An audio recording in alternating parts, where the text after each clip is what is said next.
우리 시간은 다 함께 하나님의 말씀을 나누겠습니다. 오늘은 이사야서 12장에 있는 말씀입니다.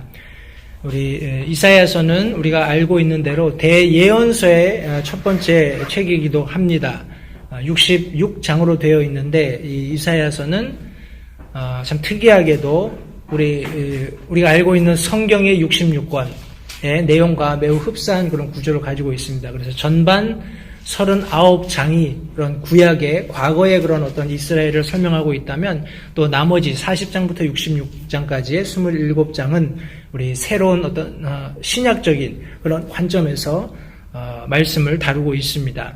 이사야는 대언서입니다. 하나님께서 주셨고 이사야가 대언하는 그런 말씀입니다만 우리 일반 성경에는 대개 이렇게 문어체로 기록이 되어 있습니다. 그런데 이것은 우리 많은 경우에 우리 이사야서는 시처럼 그렇게 기록되어 있는 부분들이 상당히 많이 차지하고 있습니다. 특별히 12장도 그런 어떤 시의 운율적인 형식으로 쓰여졌기 때문에 여러분들이 일반 성경을 가지신 분들은 좌우로 이렇게 줄이 맞춰져서 빽빽하게 기록되어 있기 때문에 그것이 쉽게 구분이 되지 않습니다만 우리 영어 성경이나 우리 원본을 그대로 잘 옮겨놓은 성경들을 보시면 시의 그런 운율들이 살아있는 그런 내용들을 보실 수 있겠습니다. 그래서 오늘은 특별히 이사야서 12장에 있는 말씀을 가지고 이 아침에 함께 교훈을 나누실 텐데 우리 이사야가 대언하는 말씀 속에서 과연 하나님이 말씀하시고자 하는 것이 무엇인지를 생각하면서 오늘 이 말씀을 함께 상고하겠습니다. 제가 말씀을 받들어 읽도록 하겠습니다. 이사야서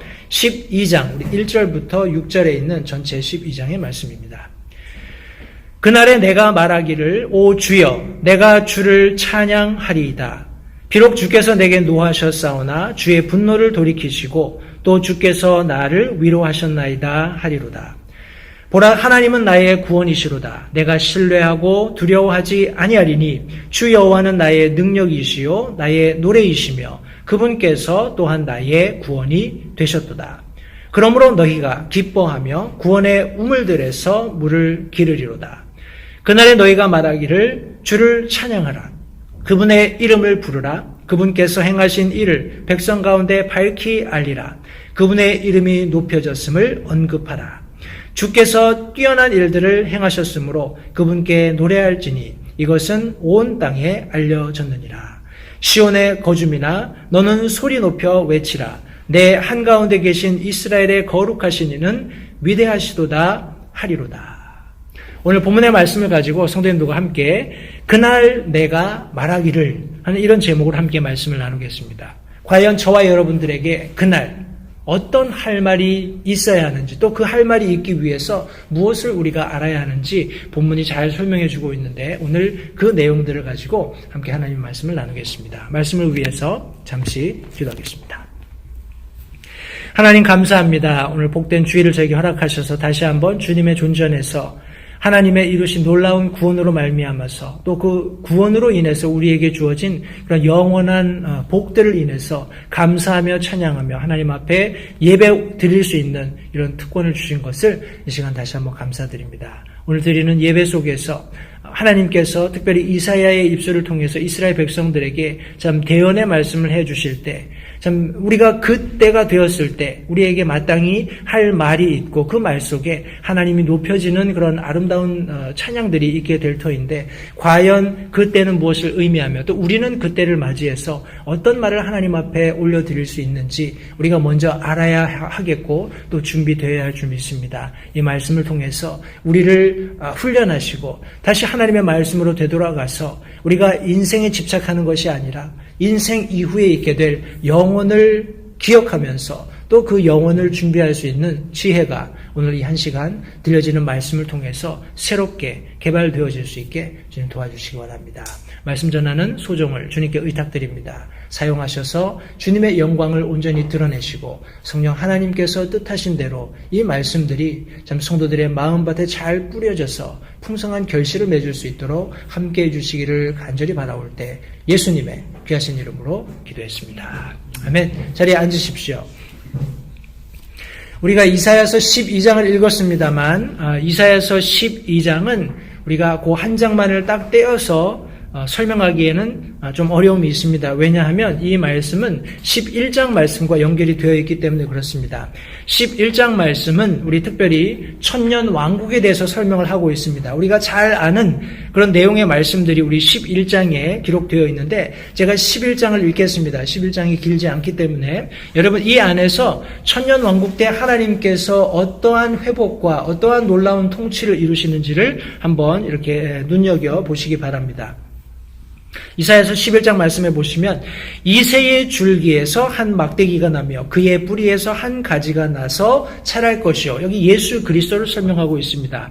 주의 영, 우리 지난 3번의 시간을 거쳐서 우리가 하나님의 영 혹은 하나님의 지혜, 거룩하신 하나님의 성령에 대해서 함께 말씀을 나누었습니다만 여기 지금 성령을 이렇게 묘사합니다. 주의 영, 곧 지혜와 명철의 영이요 계략과 능력의 영이요 지식과 주의 두려움의 영께서 그 위에 머무시며 그로 하여금 주를 두려워하는 가운데 속히 깨닫게 하시리니 그는 자기 눈에 보이는 대로 판단하지 아니하고 자기 귀에 들리는 대로 책망하지 아니하오며. 여기 마치 우리 요한복음 16장 13절 말씀을 읽는 것 같습니다. 예수님께서 성령께서 오시면 그분께서 우리를 가르치실 터이신데 그분께서 생각하는 것을 우리에게 가르치시는 것이 아니라 하나님께로부터 듣는 것, 또 하나님께서 하실 일들을 우리에게 가르친다는 그런 말씀과 같이 여기 그는 자기 눈에 보이는 대로 판단하지 아니하고 자기 귀에 들리는 대로 책망하지 아니하며 성령 하나님의 어떤 예수 그리스도와 사역하는 그런 아름다운 모습을 여기 지금 기록하고 있습니다. 오직 가난한 자들을 위해 의롭게 재판하고 땅에 온유한 자를 위해 공평하게 꾸짖으며 자기 입에 막대기로 땅을 치고 자기 입술의 호흡으로 사악한 자를 죽이며 의로 자기 허리에 띠를 삼고 신실함으로 자기 콩팥주위에 띠를 삼으리라 하는 이런 어떤 뭐라고 할까요? 어떤 통치의 어떤 개념을, 천년왕국의 통치의 개념을 여기 지금 설명하고 있습니다. 6절부터 아주 우리가 잘 아는 말씀입니다. 이리도 어린 양과 함께 거하며 표범이 염소 새끼와 함께 누우며 송아지와 젊은 사자와 살찐 짐승이 함께 있어 어린아이가 그것들을 인도하며 암소와 곰이 함께 먹으며 그것들의 새끼들이 함께 누우며 사자가 소처럼 풀을 먹으며 젖 먹는 아이가 독사의 구멍에서 놀며 젖된 아이가 독사의 굴에 손을 넣을 것이로되 그것들이 내 거룩한 산 모든 곳에서 상하게 하거나 멸하지 아니하리니 이는 물들이 바다를 덮는 것 같이 주를 아는 지식이 땅에 충만할 것이기 때문이니라고 말씀하고 있습니다. 천년왕국이 되면 우리 예수 그리스도께서 친히 왕권을 가지시고 통치하시게 되시는데 그 모든 통치의 어떤 이면과 또 그런 어떤 자연의 회복되는 그런 과정 속에서 9절 하반절에 물이 바다를 덮는 것 같이 주를 아는 지식이 땅에 충만할 것이다 라고 말씀하고 있습니다. 제가 종종 여러 가지 성경적인 이슈들을 가지고 사람들이 어떤 디베이트 하는 거를 종종 봅니다. 많은 이슈들이 있죠. 성경에서 난해한 구절들을 가지고 이것이 맞다 저것이 맞다 서로 자기들의 어떤 이론과 논리와 어떤 뭐라고 할까요? 성경적인 그런 theory를 가지고 여러 가지 논박을 하곤 합니다. 그러나 그때가 되면 그 날이 되면 우리 마치 물이 바다를 덮는 것처럼 너무나 당연하죠. 그리고 아주 광범위합니다. 광대합니다. 완전히 충만되어 있고 젖어 있죠. 그런 상태로 우리가 하나님을 아는 지식에 젖어 있게 됩니다. 하나님을 아는 지식에 충만하게 될 것이라고 성경이 말씀하고 있습니다. 그때가 되면 우리는 하나님에 관한 또 하나님의 치리에 관한 또 하나님의 섭리에 관한 어떤 부분에서도 의심의 여지 없이 완전한 지식 가운데서 하나님을 알게 될 것입니다. 마치 고린도서에 기록된 것처럼 우리가 예수님을 얼굴과 얼굴로 마주 대하는 그런 놀라운 특권을 우리가 누리게 될 것입니다. 이런 천년 왕국이 도래했을 때 우리 그리스도인들에게는 하나님께서 약속하신 영원히 도래했을 때 성경은 그날에 내가 말하기를 하면서 지금 12장에 여러 가지 원리들을 설명해 놓고 있습니다. 과연 저와 여러분들은 그날에 어떤 말들을 해야 하고 또 그런 말을 하기 위해서 무엇을 알아야 하는지 성경이 말씀하고 있는데 우리 몇 가지 성경 말씀을 통해서 우리가 알아야 하는 그런 사실들을 함께 나누기 원합니다. 우리 본문의 말씀으로 돌아가서 이사야서 12장 1절 말씀해 보시면 그날에 내가 말하기를 오 주여 내가 주를 찬양하리이다. 비록 주께서 내게 노하셨사오나 주의 분노를 돌이키시고 또 주께서 나를 위로하셨나이다 하리로다 라고 말씀하고 있습니다. 다른 말로 이야기하면 여기 지금 전제되는 몇 가지 사실들이 있는데 첫 번째로 언급된 것이 바로 하나님의 위로입니다. 여러분, 하나님의 위로가 믿는 그리스도인들에게 있다는 사실을 기억하시기 바랍니다.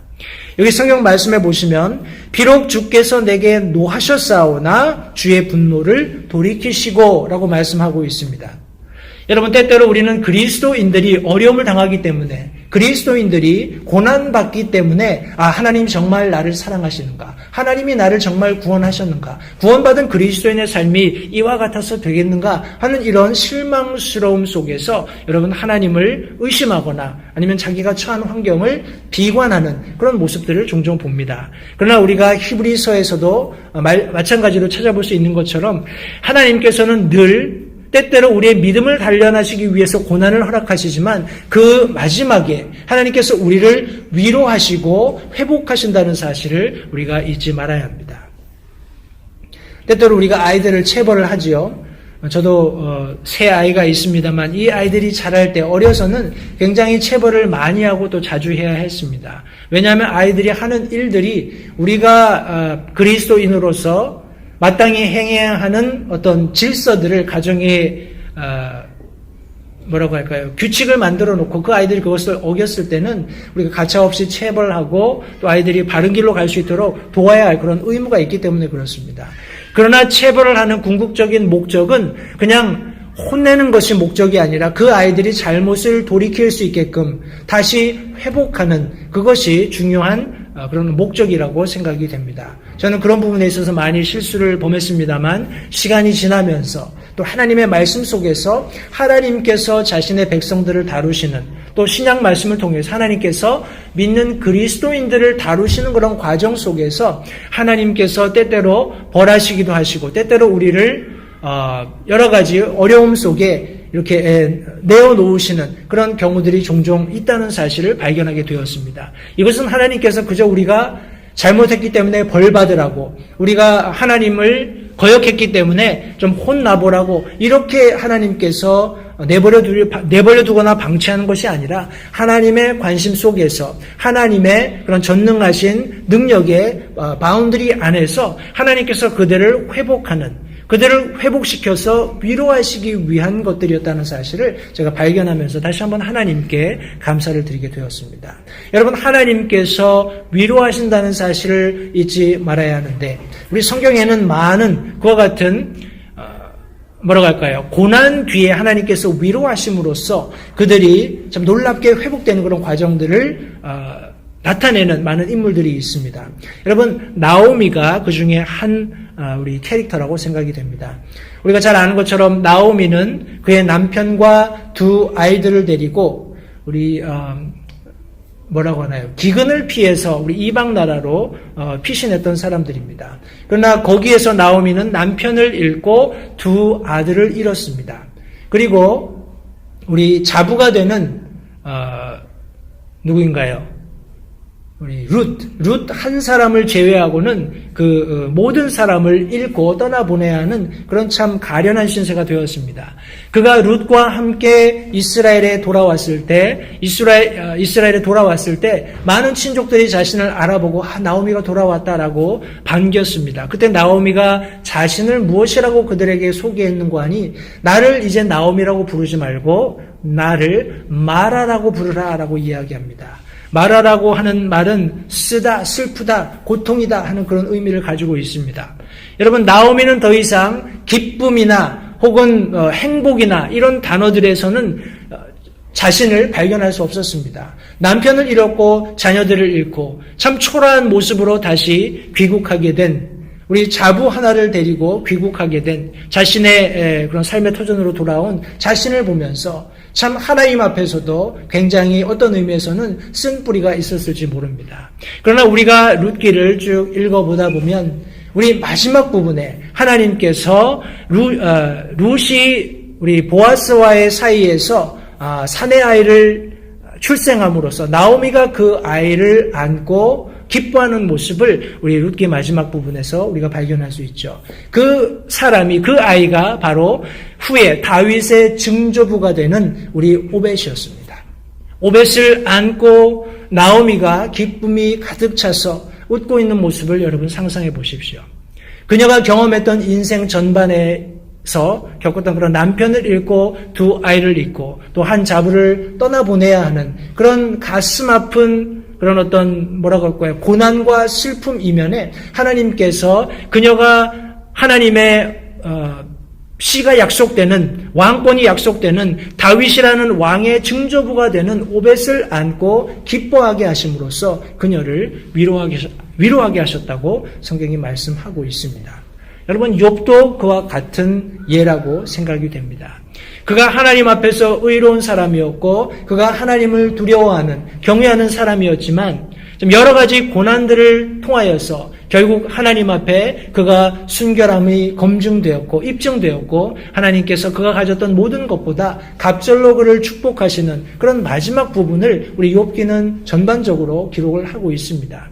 하나님은 반드시 믿는 성도들을 위로하시는 분이라는 사실을 성도님들 잊지 마시기 바랍니다. 때때로 우리가 어려움을 당할 때, 고난 속을 지나야 할 때 우리가 알아야 할 사실은 하나님께서 우리를 위로하신다는 사실입니다. 뿐만 아니라 성경은 우리 본문 2절 말씀해 보시면 보라 하나님은 나의 구원이시로다. 내가 신뢰하고 두려워하지 아니하리니 주 여호와는 나의 능력이시요 나의 노래이시며 그분께서 또한 나의 구원이 되셨도다라고 말씀하고 있습니다. 여러분 우리는 하나님이 위로하시는 분이다라는 사실을 알아야 할 뿐만 아니라 하나님은 나를 구원하시는 분이시다 하는 사실을 또한 확신해야 합니다. 여러분 우리가 하나님의 구원, 하나님께서 나를 구원하신다 하는 이 사실은 우리의 선택에 의해서 결정된다는 사실을 잊지 마시기 바라요. 우리가 아는 것처럼 이스라엘의 역사를 가만히 살펴보면 이스라엘 백성들은 하나님을 자신들의 유일한 하나님으로 선택했을 때 복을 받고 하나님께서 보호해 주시는 은혜 아래 있게 되었다는 사실을 우리가 발견하게 됩니다. 그러나 그들이 선택적으로 하나님이 아니라 이방신을 선택하고 이방신을 섬기고 이방신에게 모든 어떤 권위를 두고 이방신을 섬기려는 그런 행태를 보였을 때 하나님께서는 가차없이 그들이 마땅히 겪어야 하는 어려움을 겪게 하셨습니다. 다른 말로 이야기하면 하나님께서 보호해 주시는 그 손을 접으셨을 때 하나님의 프로텍션이 제거되었을 때 그들은 세상 가운데 자기 뜻대로 살면서 그들이 마땅히 받아야 하는 고난과 어려움을 경험할 수밖에 없다라는 것입니다. 다른 말로 이야기하면 하나님께서 나를 구원하신다 라는 그런 분명한 확신 속에 우리가 하나님을 믿고 신뢰하고 그분의 도우심을 구하고 그분의 날개 아래로 피해 들어가는 그런 과정을 통해서 하나님의 완전하고 확고한 구원을 우리가 경험할 수 있게 된다는 것입니다. 우리의 선택에 달려있다는 것을 성도님들 기억하시기 바랍니다. 여기 이사야서 26장 우리 3절 4절 말씀을 보겠습니다. 이 말씀은 굉장히 어떤 어려움 가운데 있을 때 위로가 되는 말씀이라고 생각을 합니다만 26장 3절 4절 말씀해 보시면 주께서는 생각을 주께 고정시킨 자를 완전한 평강으로 지키시리니 이는 그가 주를 신뢰하기 때문이니이다. 너희는 영원토록 주를 신뢰할지니 주 여호와 안에는 영존하는 능력이 있도다. 앞서 설명드린 대로 우리 이사야서 말씀은 시어체로 이렇게 기록이 되어 있습니다. 때문에 여기 영어 성경에 보시면 주라는 말이 없습니다. thou입니다. Thou will keep him in perfect peace, who made him stay on thee, because he trusteth in thee. 이렇게 되어 있죠. 그러니까 이거를 그대로 우리가 영어로 한글로 번역을 한다 그러면 당신께서는 생각을 당신께 고정시킨 자를 완전한 평강으로 지키시리니 이는 그가 당신을 신뢰하기 때문이니이다. 우리 번역상에서 우리 주라는 단어를 넣으면 3인칭이 되죠. 그러나 당신이라는 단어를 넣으면 우리 2인칭이 됩니다. 그렇죠? 맞나요? 주라는 단어를 사용하게 되면 3인칭이 되지만 지금 여기 이사야가 26장을 기록하면서 여기 지금 서론에 그날의 유다의 땅에서 이 노래를 부르리라. 노래의 어떤 시의 시편의 그런 말씀을 여기 기록해 놓고 있기 때문에 당신께서 생각을 당신에게 고정시킨 자를 완전한 평강으로 지키시리니 그가 당신을 신뢰하기 때문입니다. 너희는 영원토록 주를 신뢰하지니 주 여호와 안에는 영존하는 능력이 있으리라 라고 이렇게 말씀을 하고 있습니다. 여러분 여기 말씀해 보시면 우리 하나님께서 생각을 하나님에게 고정시킨 자를 완전한 평강으로 지키신다라고 말씀하시면서 여기 지금 3절 하반절에 뭐라고 말씀하시는 거 아니? 이는 그가 당신을 신뢰하기 때문입니다. 다른 말로 이야기하면 우리가 하나님을 신뢰하기로 결정했을 때 하나님께서 우리를 지키신다는 것입니다. 하나님께서 우리의 마음을 붙드신다는 거예요. 우리의 결정이 그와 같은 결과를 가져오는 것입니다. 우리가 고난 속에서 담대할 수 있는 이유는 우리가 강하고 혹은 우리가 어떤 결단력이 있어서 그런 것이 아니라 우리가 하나님을 신뢰하기로 결정했기 때문에 그 어려움을 극복할 수 있는 힘을 하나님께서 공급해 주시는, 다시 말해서 우리의 마음을 견고하게 확고하게 세워주시는 그런 결과를 우리가 경험하기 때문에 우리가 그런 어려움도 극복할 수 있다는 사실을 기억하시기 바라요. 말씀에 의하면 하나님을 나의 능력으로, 하나님을 나의 노래로 선택하고 결정했을 때 하나님께서 나의 구원이 되신다라고 성경이 기록하고 있습니다. 영어 성경에 보시면 우리 2절 마지막 부분에 He also is become my salvation 이라고 말씀하고 있어요. 우리가 구원받을 때 우리는 단번에 영원한 구원을 받게 됩니다. 그러나 우리가 그리스도인으로서 이 세상을 살아갈 때 우리가 하나님이 나의 구원이시다라는 분명한 사실을, 진리를 근거로 우리가 매일 매순간 하나님을 믿고 신뢰하기로, 그분이 내가 처한 모든 상황으로부터 나를 구원해 주실 것이다 라는 확신을 가지고 하나님을 믿기로 신뢰하면, 그분이 나의 능력이라는 사실을 믿고 신뢰하면, 그분이 나의 노래가 되신다는 사실을 믿고 결정하게 되면 하나님께서는 예외 없이 약속에 의해서 나의 구원이 되어주신다라는 사실입니다. 하나님께서는 단 한 번도 우리가 믿고 신뢰하는 그 부분에 있어서 실패한 적이 없다는 사실을 성도님들 기억하시기 바랍니다.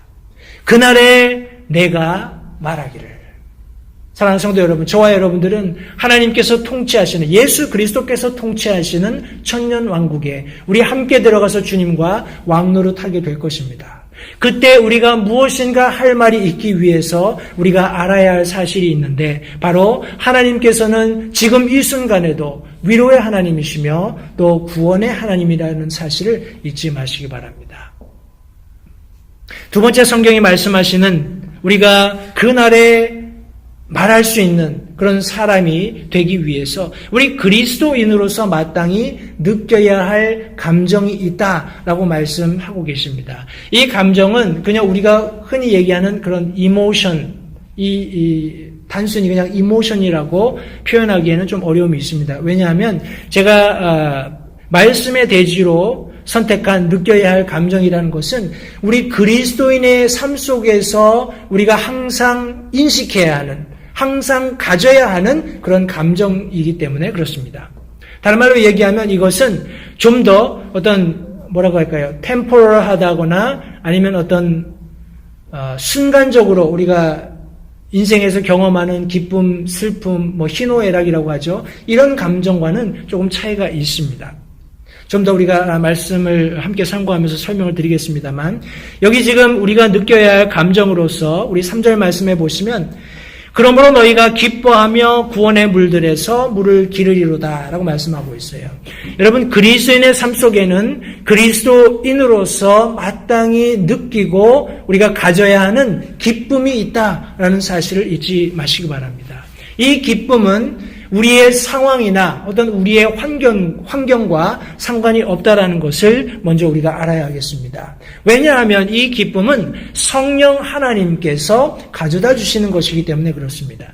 우리가 어떤 상황에 맞닥뜨렸기 때문에 어떤 감정이 생기는 것이 아니라 그런 상황과 상관없이 성령 하나님께서 우리가 구원받을 때 우리 안에 내주하시면서 우리에게 가져다 주시는 그런 감정이기 때문에 그렇습니다.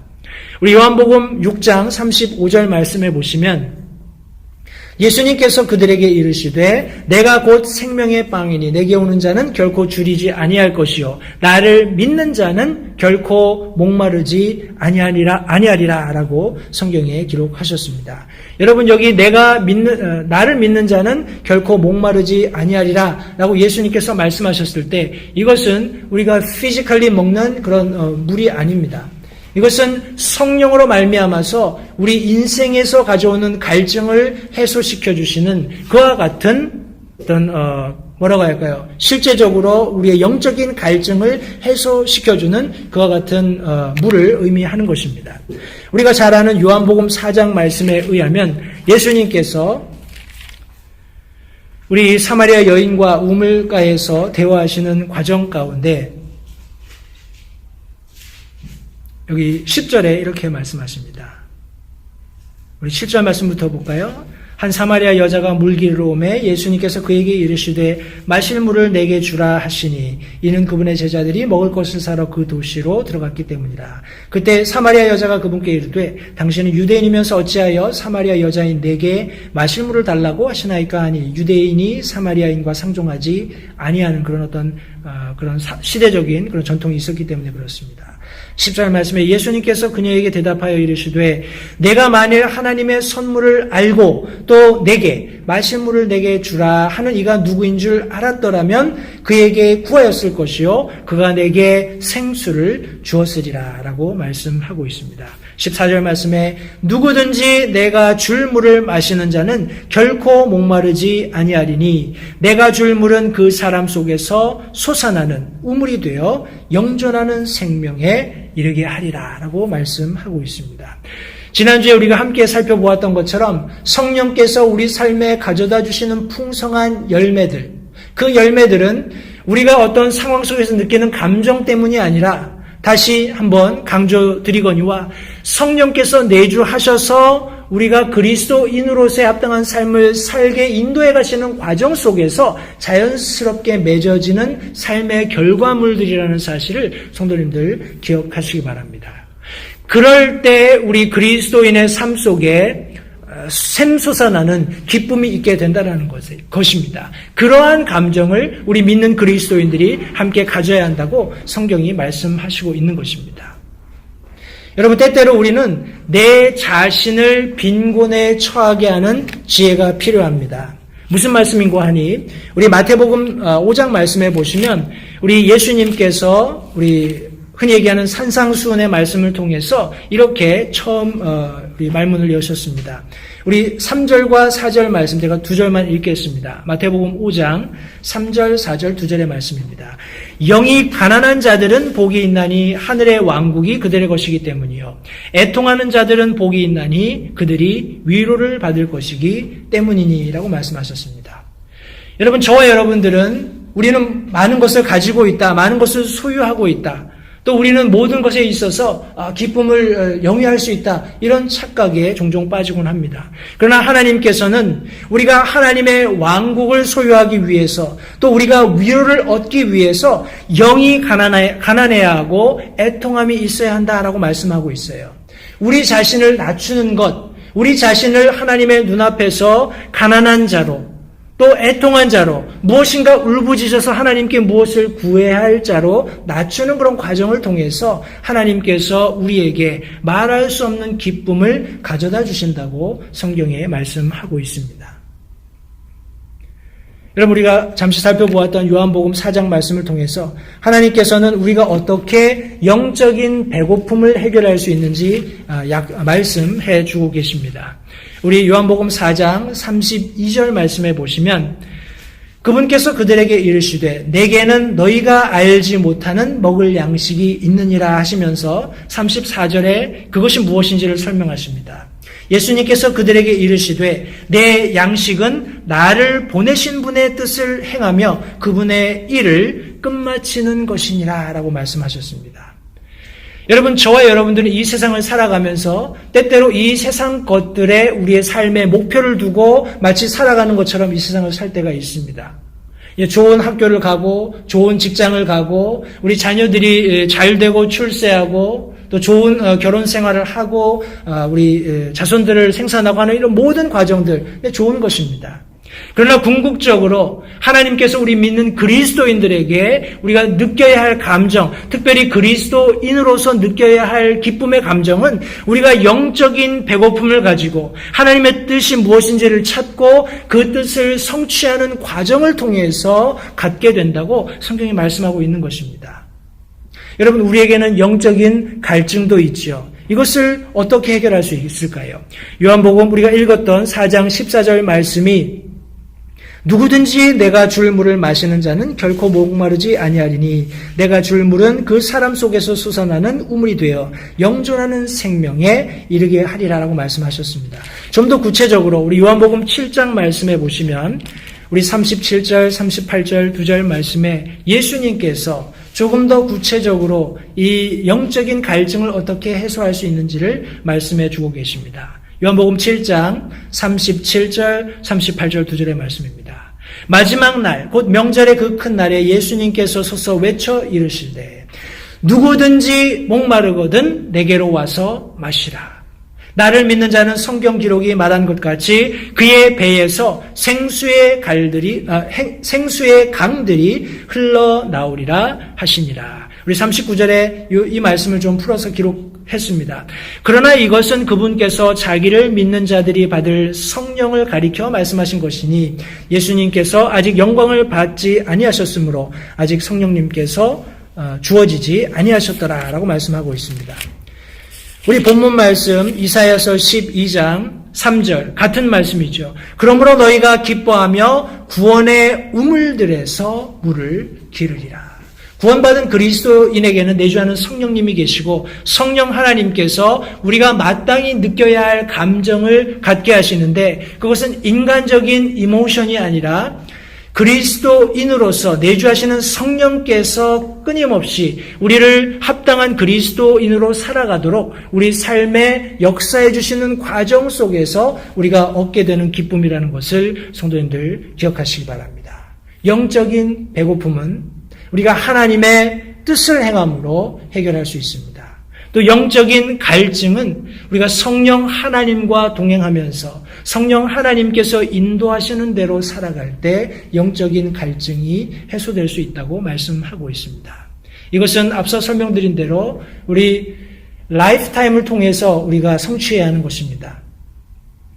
우리 흔히 얘기하는 펜타코스탈 그런 뭐라고 얘기하나요? 그런 성령 운동을 하는 사람들이 얘기하는 그런 어떤 예배 시간에 잠깐 모여서 어떤 감정을 느끼고 하는 이런 차원의 것이 아니라는 것이에요. 하나님께서는 우리가 성령의 인도하심을 받아서 하나님께서 가져다 주시는 성령께서 맺게 하시는 성령의 풍성한 열매를 맺음으로써 기뻐하며 감격하며 하나님과 교제하는 그런 삶을 기대하신다고 말씀하고 있습니다.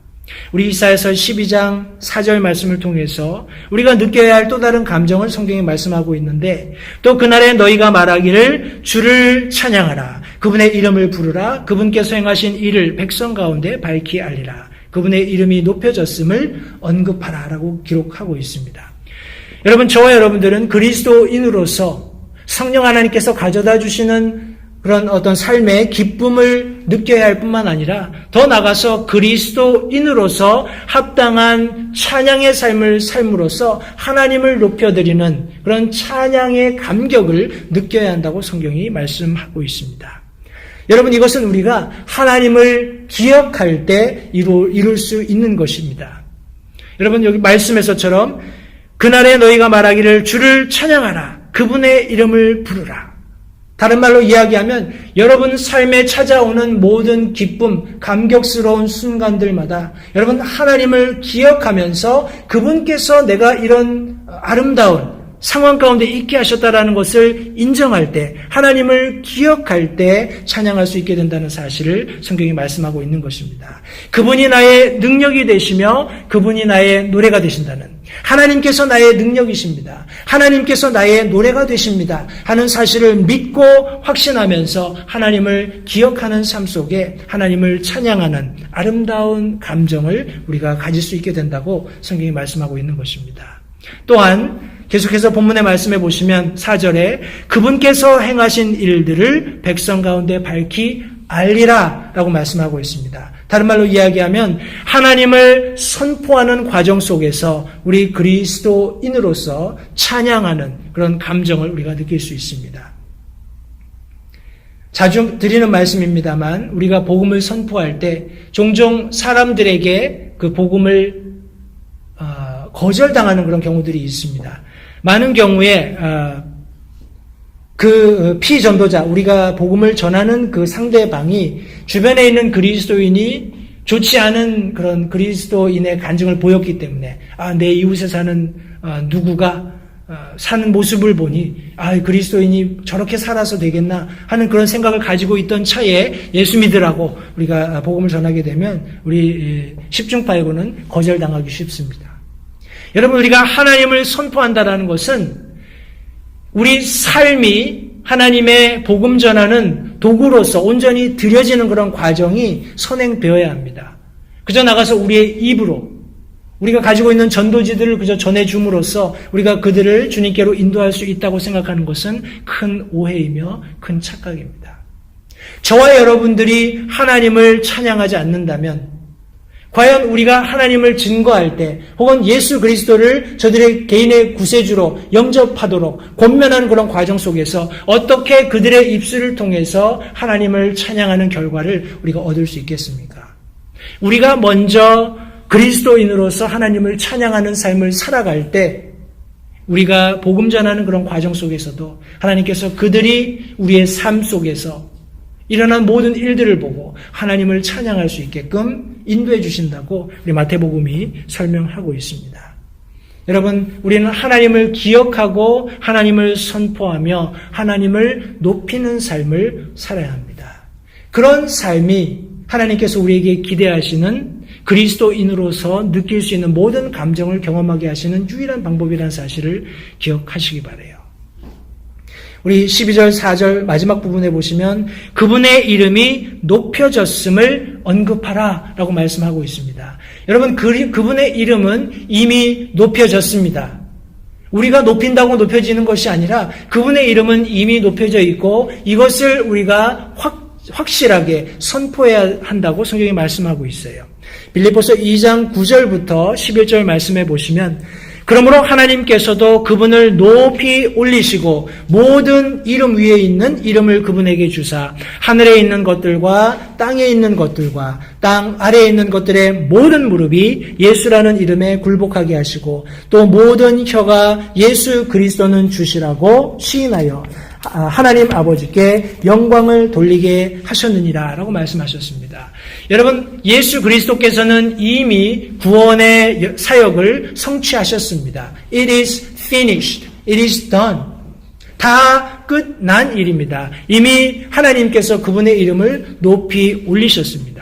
때문에 우리가 하나님을 기억하면서 그분을 선포하면서 끊임없이 그분을 높이는 그분이 이루신 일들로 인해서 그분이 찬양받기에 합당한 위치에 있도록 우리 삶에서 그분을 높이는 과정을 통해서 하나님께서는 우리가 마땅히 느껴야 하는 감정을 소유하게 하신다고 말씀하셨습니다.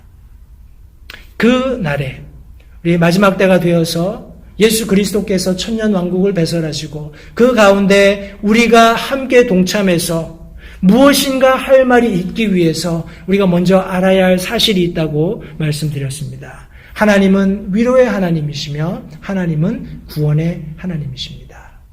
또한 그 날에 우리가 무엇인가 할 말이 있기 위해서는 우리가 이 땅에서 마땅히 느껴야 하는 감정이 있는데 그것은 그리스도인의 기쁨이며 그리스도인의 찬양이라는 것을 성도님들 기억하시기 바랍니다.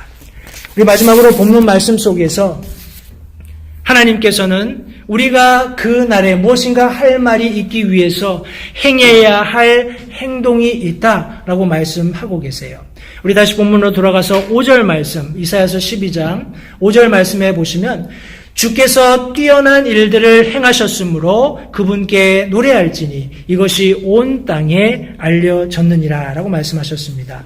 앞서 우리가 읽었던 이사야서 11장 9절 마지막 부분에 언급된 말씀처럼 그때가 되면 물들이 바다를 덮는 것 같이 주를 아는 지식이 땅에 충만하게 될 것이다 라고 성경이 언급하고 있습니다. 저와 여러분들이 그날 물이 바다를 덮는 것처럼 하나님을 아는 지식이 충만한 가운데에서 내가 부족해서 알지 못했고 내가 게을러서 행하지 못했던 것들로 인해서 후회하지 않으려면 우리 성경은 우리가 마땅히 행해야 할 행동이 있다라고 말씀하시는데 그 첫 번째 것이 바로 기쁨의 노래입니다. 여러분, 우리는 인간적으로 감정적인 그런 존재들이기 때문에 우리가 어떤 감정을 느낄 때 그 감정을 표현하려고 하지요. 그러나 성경은 명령하기를, 이것은 취사 선택이 아니라 어떤 의미에서는 우리에게 명령하고 계신 것입니다. 기뻐하며 하나님을 노래하라 라고 말씀하고 있습니다. 사도 바울은 에베소서와 골로새서 말씀을 통해서 이것이 무엇을 의미하는지 이렇게 설명하고 있습니다. 우리 에베소서 5장 16절부터 21절 말씀을 제가 먼저 읽겠습니다. 이 말씀에 보시면 시간을 되찾으라. 날들이 악하니라. 그러므로 너희는 지혜 없는 자가 되지 말고 오직 주의 뜻이 무엇인지 이해하라. 술 취하지 말라. 거기에는 과도함이 있나니 오직 성령으로 충만하라. 시와 찬송가와 영적 노래로 너희 자신에게 말하며 너희 마음속에서 주께 노래하고 선율을 만들며 모든 일로 인해 우리 주 예수 그리스도의 이름으로 항상 아버지께 감사하고 하나님을 두려워하는 가운데 서로에게 복종하라 라고 말씀하고 있습니다. 시간을 되찾고 또 술 취하지 말고 서로 복종하면서 그리스도인의 삶을 살라는 그런 취지의 말씀을 하면서 이 중간에 성령의 충만함을 받아서 시와 찬송가와 영적 노래로 너희 자신에게 말하고 너희 마음속에서 주께 노래하고 선율을 만들며 모든 일로 인해 주 예수 그리스도 이름으로 아버지께 감사하라 하는 그런 내용의 격려를 여기 성경에 기록해 놓고 있습니다. 여러분, 우리가 이 세상을 살아갈 때 성경 말씀처럼 우리는 비둘기처럼 순결해야 하기도 하지만 뱀처럼 지혜롭기도 해야 합니다. 그리스도인으로서의 순결을 지키는 것도 굉장히 중요하지만 우리가 처해 있는 시대 상황을 정확히 이해하고 그 가운데에서 정말 최선을 다해서 우리의 삶을 사는 그런 지혜가 필요하다고 생각을 합니다. 여러분, 저와 여러분들이 어떻게 시간을 보내고 있는지를 다시 한번 되짚어 보시기 바라요. 우리는 악한 시대를 살고 있습니다. 이 시대는 어떻게 하든지 그리스도를 포함해서 모든 세상 사람들이 헛된 것들에 시간을 소비하기를 원하고 있습니다. 주일 예배도 마찬가지입니다. 여러분, 얼마 전에 저는 이제 월드컵이 끝났는지 어땠는지 아직 잘 모르겠습니다만 월드컵을 한다는 그런 이유로 거의 한 달 정도 됐죠. 이런 엄청난 시간을 사람들이 TV 앞에서 혹은 여러 가지 공주파 앞에서 시간을 허비했습니다.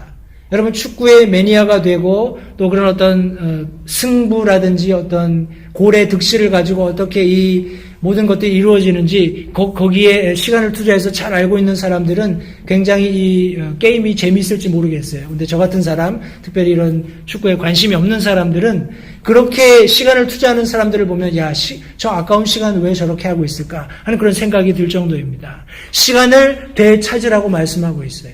저와 여러분들이 잘못된 것들에 심취해 있다거나 잘못된 것들로부터 기쁨을 얻으려고 노력하고 있다면 여러분, 그것들을 끊어버리십시오. 성경은 말씀하시기를 그런 헛되게 소모하고 있는 시간들을 되찾으라고 말씀하면서 여기 지금 그런 삶을 인간적인 어떤 욕구라고 할까요? 내가 추구하는 기쁨이나 내가 얻고자 하는 그런 성취감 때문에 하고 있는 모든 일들을 중단하고 성령의 충만을 받으라고 말씀하고 있습니다. 성령 하나님이 우리 마음 가운데 충만하게 거하실 때 비로소 우리는 앞서 설명드렸던 알아야 할 사실들을 아는데 더 많은 시간을 투자할 수 있고, 느껴야 할 감정, 이런 순간적인 그런 감정이 아니라 그리스도인의 삶에서 하나님께서 우리가 갖기 원하시는 그런 감정을 가지고 우리 영혼을 예비할 수 있게 된다는 사실입니다. 시와 찬송가와 영적 노래로. 여러분, 여러분들의 영은 하나님을 향하여서 과연 어떤 노래를 가지고 있습니까? 우리가 이 땅 가운데서 하나님께서 원하시는 마땅한 삶을 살지 못하면 하나님과의 관계에서 우리가 기쁨을 가지고 노래할 수 없다는 사실을 잊지 마시기 바라요. 여러분들이 하나님을 생각할 때 하나님의 존전에서 기쁨이 넘쳐 그분을 찬양하고 그분을 노래하기 위해서는 저와 여러분들의 삶이 성령 하나님에 의해서 인도하심 받아야 한다고 성경이 말씀하고 있습니다. 골로새서 3장 16절 말씀은 우리 골로새서 3장 전체는 위에 있는 그것을 추구하라. 영원한 것들, 하나님께서 약속하신 것들을 추구하라 그런 주제로 기록이 되었습니다. 특별히 16장 말씀해 보시면 그리스도의 말씀이 너희 속에 모든 지혜로 풍부히 거하게 하여 시와 찬송가와 영적 노래로 서로 가르치고 훈계하며 너희 마음속에서 은혜로 주께 노래하고 라고 말씀하고 있습니다.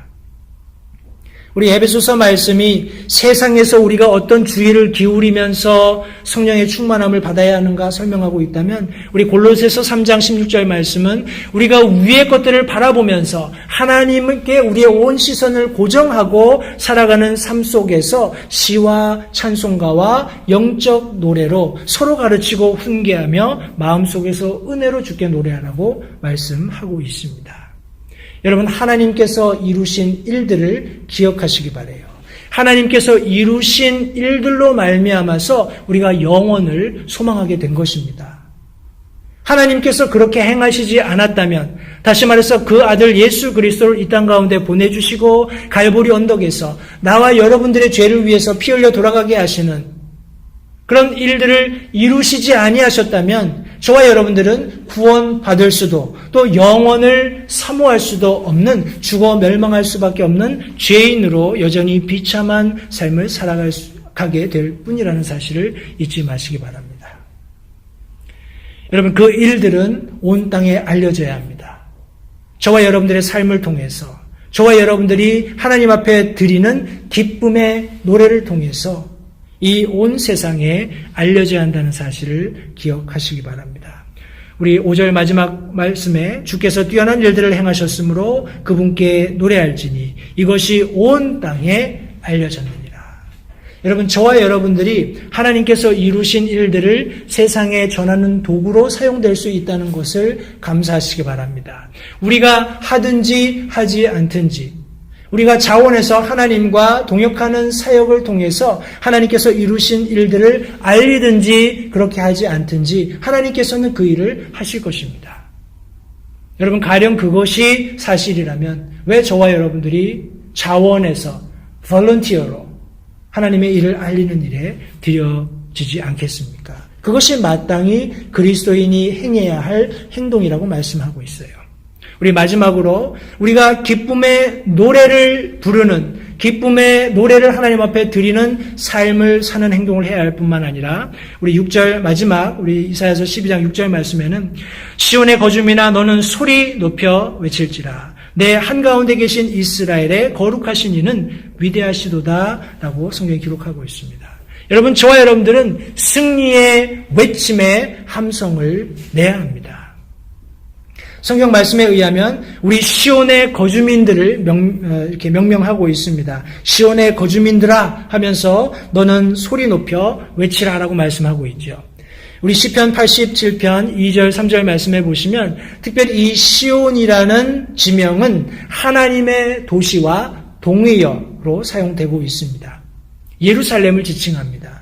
시온산은 다윗이 요새를 지은 그런 높은 언덕을 의미하는데 구약에서 우리가 시온을 살펴보면 이 시온은 도시로서의 예루살렘을 설명할 때 혹은 유다 땅을 설명할 때 혹은 전체 이스라엘 민족을 설명할 때 우리 이 시온이라는 말이 자주 언급이 되었습니다. 신약에서는 하나님의 영적 왕국을 나타낼 때 이 시온이라는 단어가 사용이 되었습니다.